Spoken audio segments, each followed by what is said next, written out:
So in case everybody doesn't know, this is Ken Kay. He's what's your official title? Are you like president or CEO or what is it? CEO. CEO of EdLeader21.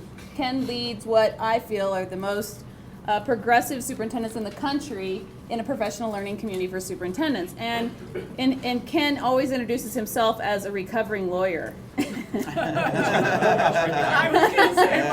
And Rob pointed out you have the courthouse right behind you. Okay. So in any case, we have a few lawyers here, Ken, so you should feel at home. And so Ken has done a lot of work in this role and in his role at the 21st Century, the Partnership for 21st Century Skills, working with business and other folks, really figuring out what it is that kids need to know and be able to do to be successful in their lifetimes. And so I wanted, as we launch this sort of final chapter of the ends conversation, and I wanted to give the board members a chance to hear from Ken on, you know, what does America say about the 4 C's and other 21st century skills, and then give you a chance to ask any quick questions that you might have. So Ken, if you don't mind, I'll turn it over to you. Terrific. Can you all hear me okay? Yes. Yes. Okay, great. Liz, thanks so much. I just wanted to not only congratulate all of you on your great work, but particularly this week on some of the great articles that have come out in the last couple of weeks from AEI and Bill Bennett showcasing the work that you're doing. So congratulations for that. I want to be very brief, so I'm just going to do 2 things. I'm going to give you a brief backgrounder on how the 4 C's came to be, and then I'm going to ask us all to do a little written exercise. So please pull out a sheet of paper, pull out a pen or a pencil while I'm doing the first part, and then I'll have you look at this exercise. So we started this dialogue about 21st century education in 2001, 2002, and we simply asked the question, what skills do young people need to be successful in the new global economy? We got a grant from then the Bush Department of Education to conduct 2 years of research with primarily the business community asking that question. And we came up with a model that we thought accurately reflected the feedback we had gotten, and it was the Partnership for 21st Century Skills Rainbow, which you can still find on the site of the Partnership for 21st Century Skills at p21.org. And we advocated that model, which had 18 skills in it for 2 or 3 years. And then we got feedback saying, look, we don't disagree with you, but it's too complicated. People don't really know what you want us to do. Could you prioritize those skills? And that's when we came up with the 4 C's. Critical thinking, communication, collaboration, creativity. And not to advocate that as the be-all and end-all, but as the starting point of a dialogue that communities now all over the country that are really serious about this issue of how do we prepare our kids for their futures, a lot of them have used the 4 C's as the starting point for that dialogue. And just by way of verification before we do this little exercise, there's a wonderful report by the conference board called Are They Ready to Work, which did a very substantial survey of business leaders that articulated these outcomes. There's a wonderful updated survey by the American Management Association that really surveyed 800 businesses, small, medium, and large, and also verified the importance of the 4 C's. Just this week, there's a U.S. News and World Report study article on a report that just came out verifying the importance of these skills.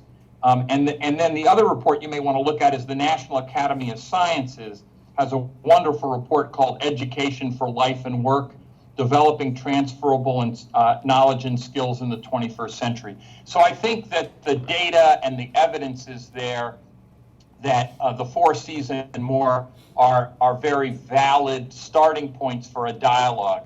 So here's how I would help you all think about this as a school board in particular. If you take the piece of paper I asked you and draw a line down the middle, and on the right side, on the left side at the at the top of the left column, write student A, and on the right side at the top of the right column, write student B. okay? And then under student A, just write the 4 subjects: math, science, English, and social studies. Math, science, English, and social studies under student A. Does everybody have that? It looks like it. And now under student B, I want you to write down content mastery, which is the ability to study, the ability to master content, which is still an essential skill, but then write critical thinking and problem solving, collaboration,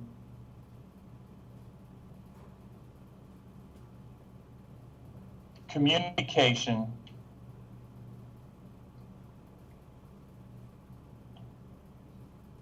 creativity and innovation,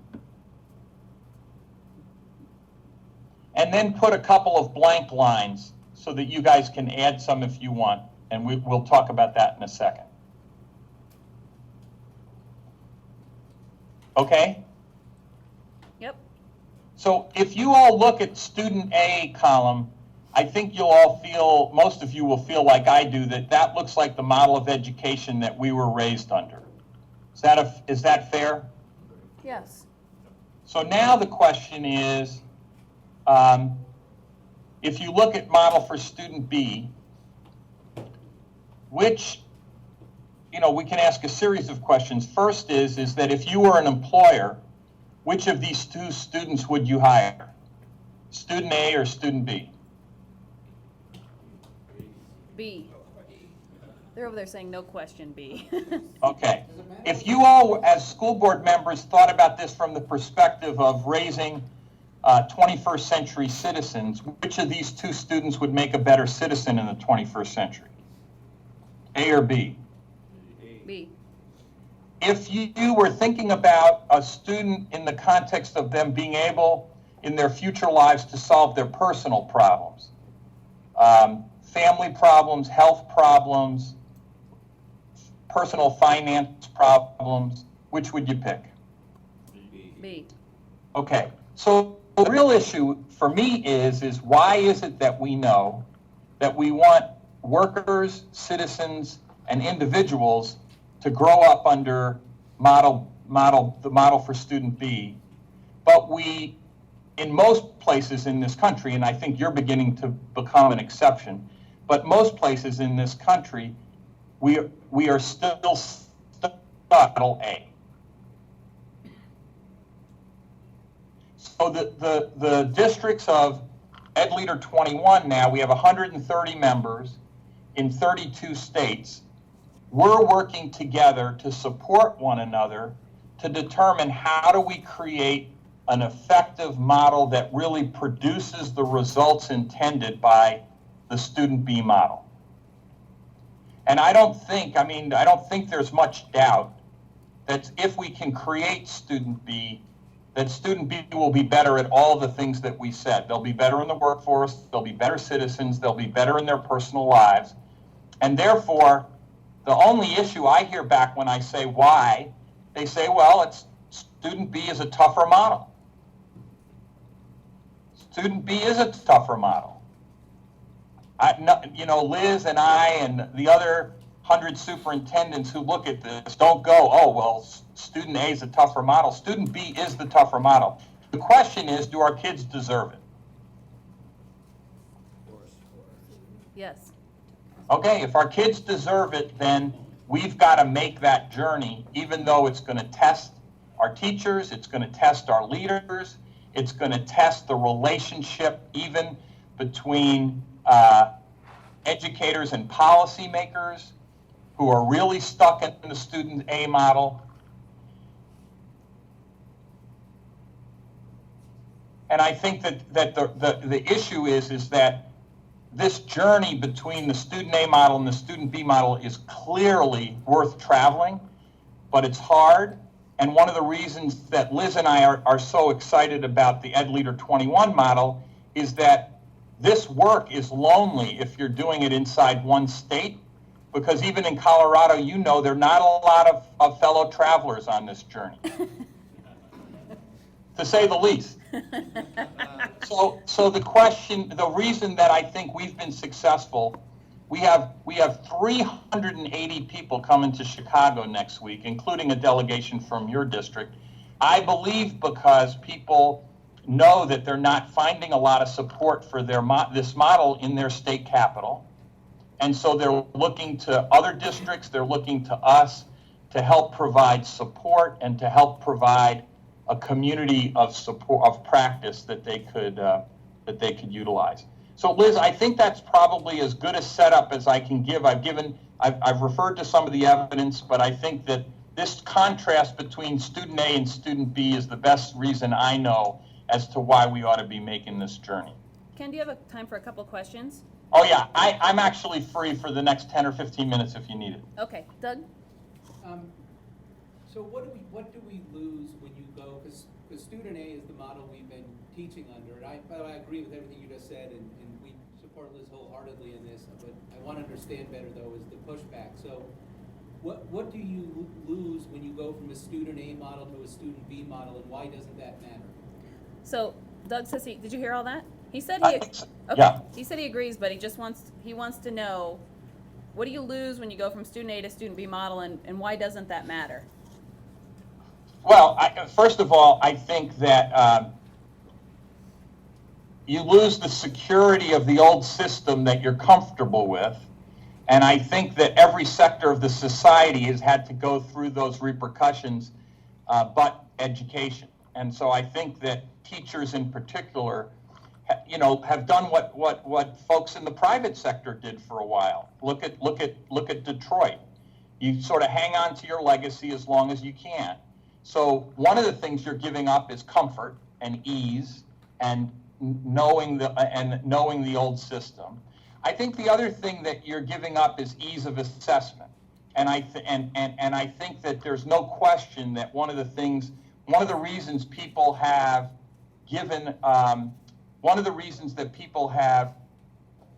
been somewhat reluctant to make this journey is that the assessment's harder, the assessment's more expensive, and the assessments are less known. And so, the question that I think is worth asking is, are you better off not making the journey because you want to have an assessment that you know, or are you better off making the journey so that you actually develop assessments that really matter in the 21st century? And I think that a lot of districts are dragging their feet, a lot of policymakers are dragging their feet, a lot of ideologues are dragging their feet because they want the certainty of holding our feet to the old metric, and they don't want to let that go. And some of these new metrics end up being a little harder. But I think what we need to do, which is what business is doing today, is live in an area where we have a few metrics that are really crisp and clear, and a few metrics that are evolving over time.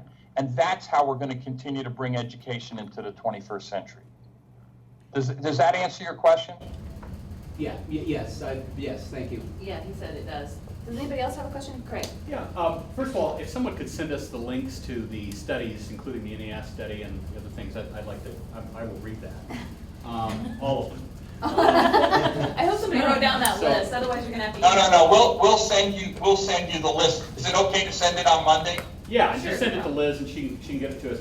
But I don't know if you saw the Wall Street Journal article yesterday about, I think the title was "Old School," and there were some things in that article that I think were wrong. Its emphasis on drilling rote memorization. It seemed to suggest that's the way to go, and that the loss of that would somehow be a loss to education. But there were some aspects to that article about, I think the authors used the word strict, and this concept of high expectations, high demands, and I guess this really goes to the mental framework of the teacher, not so much student B, and the risk, or perhaps the fear that people have in going from student A to student B, is that this is some kind of touchy-feely, loosey-goosey, unverifiable, postmodern approach to educating a child. And of course, we don't believe that. We believe it's knowledge and so much more. And we do have high expectations. We do want teachers that are strict in the sense that they have clear demands and expectations of their students. In that, that famous way that David Brooks wrote, we learn best from people we love. Love involves high expectations. It involves not wanting to disappoint. And so how do we make sure that in this migration from the 20th century Henry Ford model to the 21st century model that we're all convinced we need to pursue, that we are equipped to persuade our stakeholders that the teaching aspect of this is going to be concrete and demanding and high expectations driven. Did you get all that? Yes. Okay. So let me, Liz didn't tell me ahead of time whether I was allowed to give a homework assignment, but I am going to. You all need to read the new book. I'm actually going to talk about it Wednesday night in Chicago. If you haven't heard about it yet, there's a Time reporter who has written a book called The Smartest Kids in the World. Her name is Amanda Ripley, R-I-P-L-E-Y. And I think is the board allowed to buy books for all the members of the board? I think so. Yes, they are. Yeah, you need to read this book. It's what I've described it as. It's the Tony Wagner's Global Achievement Gap, written from a student's perspective. But what's important about it is the book is about rigor, and the book takes the position that you took, which I take, which is that whatever work we're doing has to be extremely rigorous work. And it suggests to me, not only should you read the book, but one of the heroes of the book is somebody we're very closely aligned with, Andreas Schleicher from OECD PISA, who has devoted his career to actually trying to quantify, produce evidence of the skills that we care about. And so the PISA exam is really an attempt to move from straight memorization to critical thinking and problem solving. And I know there's some that think that it's not even rigorous enough, but it is far more rigorous than our current exams in the United States. What she suggests is that we do need to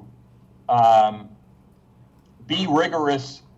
She suggests the PISA exam is a good starting point. I think you and Liz and the board ought to consider, I'm not sure if you're looking yet at PISA data, but it would give you very, very rich data and evidence about, and it only requires 75 or 100 of your students to take the exam, that would benchmark it. It's a 150-page report you get back that gives you really hard data and evidence about where you are globally.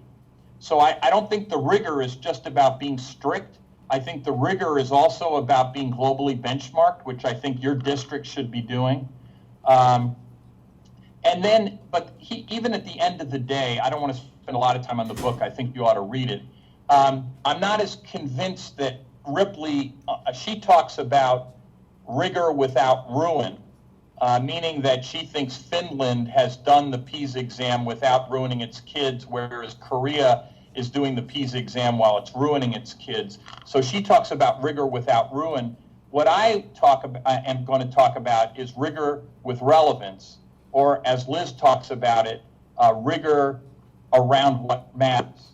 And so I think that you're on the right topic.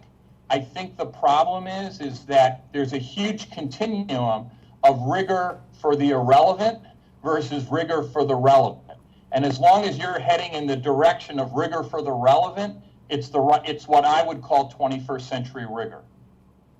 Well, let me just follow up on that. I mean, I've shared, with apologies to people in the room who've heard me say this 10 Can you speak up a little louder, yeah, please? with apologies to people in the room who've heard me say this 10 times. I mean, let me give you the example of rigor in the application of the 4 C's that has kind of become my metaphor. It's the metaphor of 1492. instead of rigorously teaching children, Christopher Columbus sailed the ocean blue in 1492, the Nina, the Pinta, the Santa Maria, the far more interesting question and rigorous question, if it's done right, is what would history have been like had he gone to India as he thought he was? And to have the critical thinking skills to ferret out the valid information from the invalid, to be creative in thinking about that history path that was not taken, to collaborate in a team and discover that with a plural number of students, and to be able to communicate eloquently. That's what we want. And that's a rigorous question. I mean, that is a demanding, insightful, tough question. So it can be done.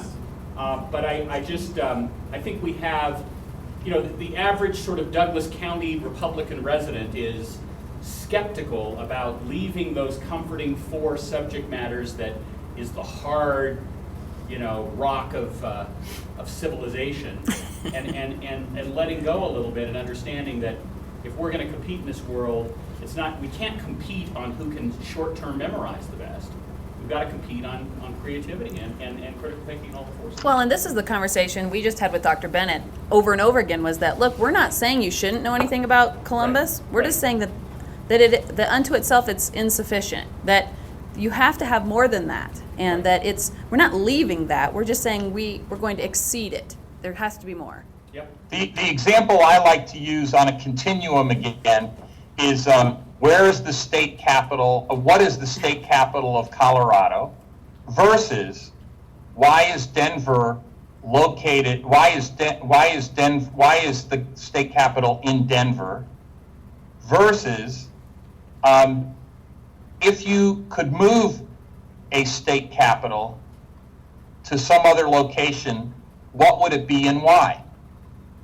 And so there's a whole continuum of challenges that the question what is the capital of Colorado, which is how we were all taught, Right. is just sort of you can Google the capital of Colorado. You can't Google the answer, and you may be able to even Google the answer, why is Denver the capital, or how did Denver become the capital? You can't Google the question, what would be an alternative capital and good reasons for it?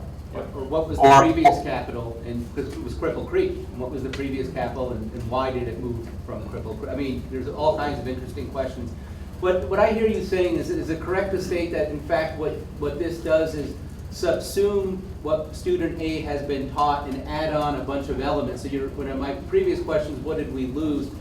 We're losing nothing from an education standpoint. We're merely adding a level of analysis to what you're taught, so you're forced to know why you're learning something. Is that a correct statement? Yeah, no, I think that's too simple. So here's why.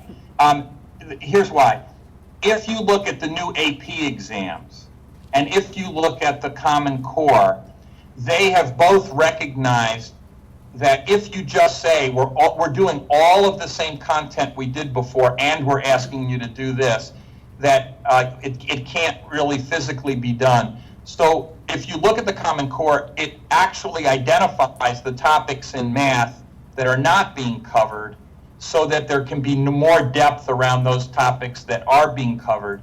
And similarly, if you talk to your AP biology teachers, where the new AP exam is, they've explained which topics won't be covered in AP biology because they're asking for more depth in what will be covered. So I guess the only thing I will say is the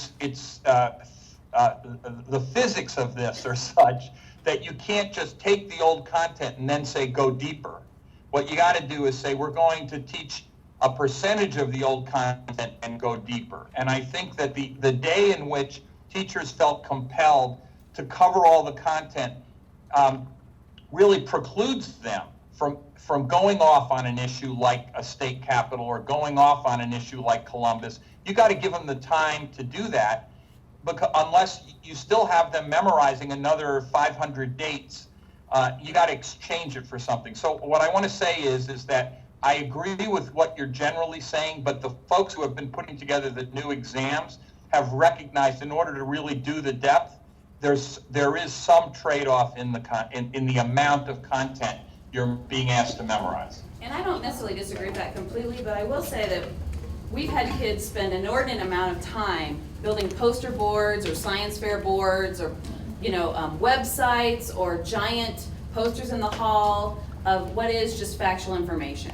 And so if you spend tons of time, charting Odysseus's pattern, through and laying that out on poster board, you can still teach all of the same content you just taught and a whole lot more in that same amount of time, because teachers thought they were teaching really high level blooms because I'm asking them to create this poster board, but that's not really creating, it's really just knowledge. And so I agree with Ken, if you were covering every single thing, like I think AP European history covers 2,000 years, or it used to. If you were covering every single thing in 2,000 years, and now you're gonna go more into a thematic approach, you're not gonna cover every single thing in 2,000 years. So totally agree with that. But I think the daily experience of kids in a classroom is that we spent tons of time teaching low-level stuff, basic memorization. I actually go around right now, so do Ted and Dana, and we point to stuff on the walls and say, tell me where you think this is on Bloom's taxonomy, because really there's a disconnect. People go, well, that's, they created that. Yeah, but it's just knowledge. And if they didn't know it and they just had to look it up and write it down on this poster board, it's not even knowledge. It's just they just created the poster board. Yeah, Liz, my daughter passed 5, I'm proud to say, passed 5 AP exams. Several were in the social sciences. I looked at the notes from our wonderful teachers who are teaching to that test. They are, yeah. It's the most superficial content I've ever seen in my life. I don't think it's too strong to say it's a disgrace that this superficial stuff is the AP test for But look, the reason that we got the AP folks, and some of us argued with them for 10 years to try to get this fixed. I was one of their biggest thorns in their side.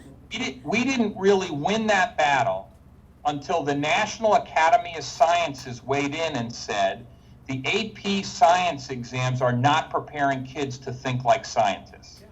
And all you're doing is mashing science content down their throats, and we want you to help them think like scientists. The AP biology exam now doesn't look anything like the old exam. It really requires kids to think. So all I would say to you is that I think that, and by the way, if you go look, have your folks show you the new AP biology exam. It is challenging. You will feel better. No, and by the way, it's going to take them years to bring all the subjects online. But when you look at what they've done for biology, and I think U.S. history is coming online this year, I believe, when you look at those 2 first exams, it will make you feel as a school board, hey, this is getting more rigorous. This isn't softer. Critical thinking is not a soft skill. Critical thinking is harder. Yeah. Thank you. Well, It's less memorization, like, how does a fern reproduce, right? Right. And pick the right thing, and now they give you a scenario. It's more of a story problem approach. So now there's a scenario, runner in Colorado, blood oxygen levels, here's the formula, So now they've gone kind of that direction.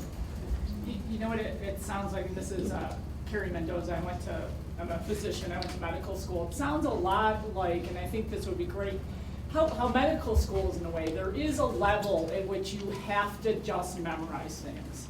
But then you take it to the next level in order to be creative and a really good physician.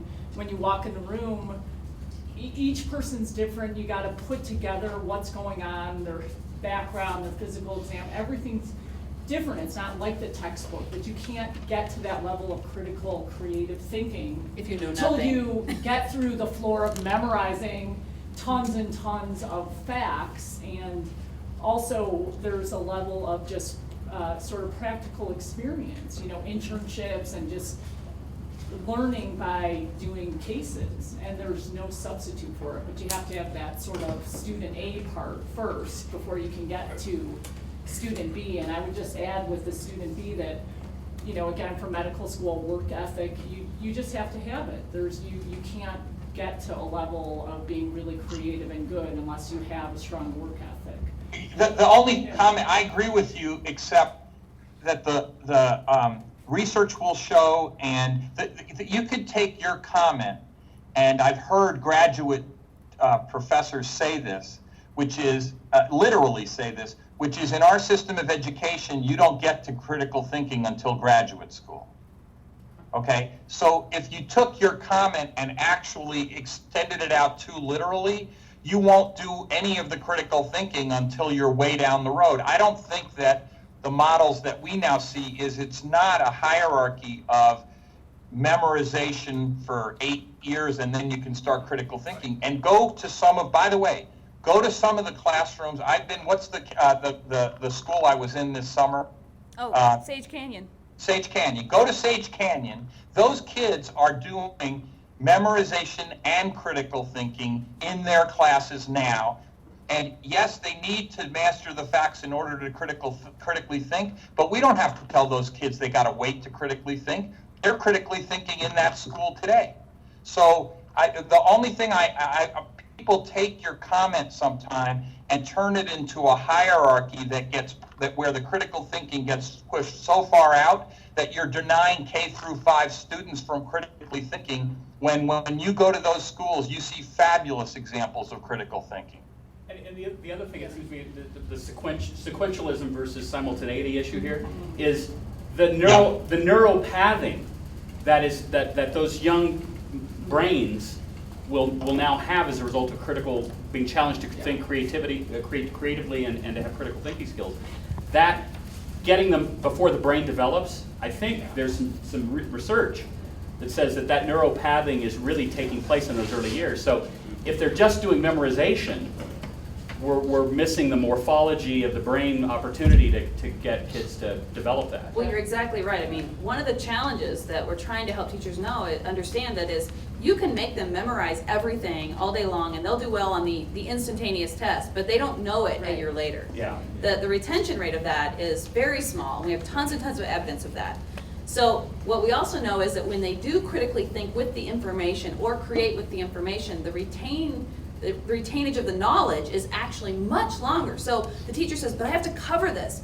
Okay, so is it more important that you cover it so you can check it off your list, or that they retain it? Yeah. Would you rather have 5% retention and you covered it all, or 90% retention and you covered it well, or you know, whatever. So that's kind of, but it's hard because that's a huge paradigm shift in education. It's been about memorize this, regurgitate it to me, and I'll give you the A. Right. You know, and that's what we've done. And that relates to the whole student engagement, motivation, interest piece, because if I have an interest in it, like she did for medical school, then obviously I need to know that information. I want to know it, yeah. Right, but if I don't have any interest in it, if you made me memorize math equations, because that's not my area of interest, I'm going to remember it for the test and then I'm going to forget about it because it has no purpose for me.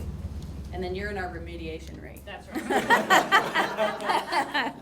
So how do we hold the accountability industry accountable? Oh, that's a great question. So his question was, Ken, how do we hold the accountability industry accountable for the crummy test? Oh, my goodness. What a great question. You know, the short answer to that is the only way it's going to happen if there are 300, 400, 500 Douglas counties in the country that are actually showing that the ability to assess these things and give real feedback about them is real.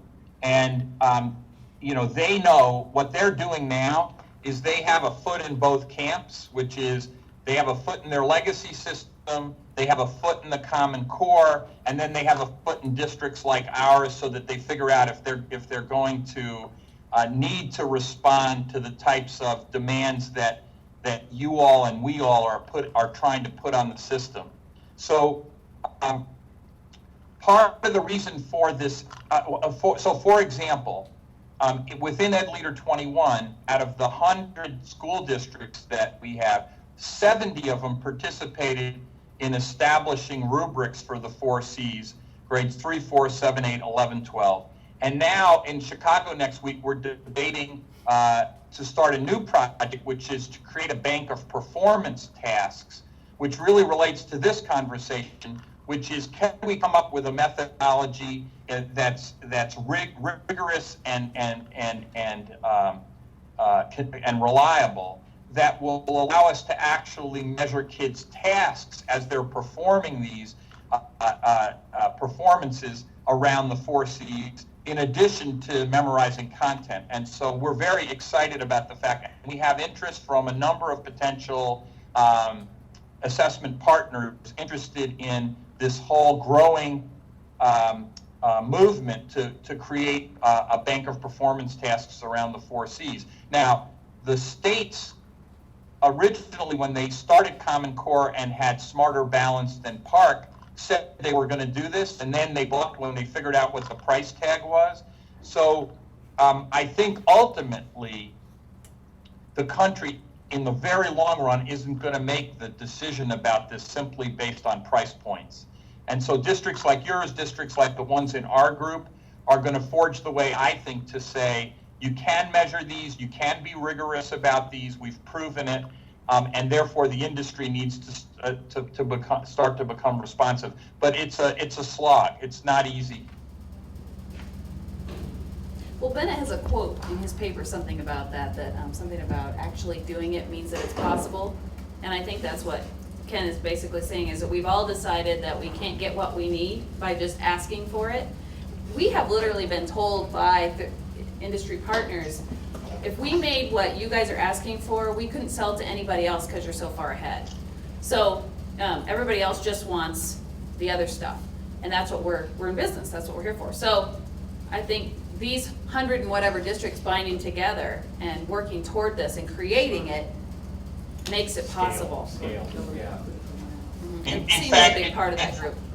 In fact, on our bank of performance tasks, one of the things we're thinking about is going out with an RFP from 50, 60 districts, telling a vendor, this is what we collectively want. And one district wouldn't have enough market share, but if we have potentially 1 million students in our combined districts, we think we can leverage their attention. Anything else? You've been super helpful, Ken. Thank you. Thank you very much. Great. We And appreciate thank you, it. thank you all for your great work. We feel privileged to have you part of our group, and we're really, as your delegation will see next week in Chicago, you guys are leading the way in lots of respects, and the rest of the folks in our group are very appreciative of your leadership. Thanks, Ken. We appreciate that. Thank you. Thanks. See ya. Safe trip. Bye.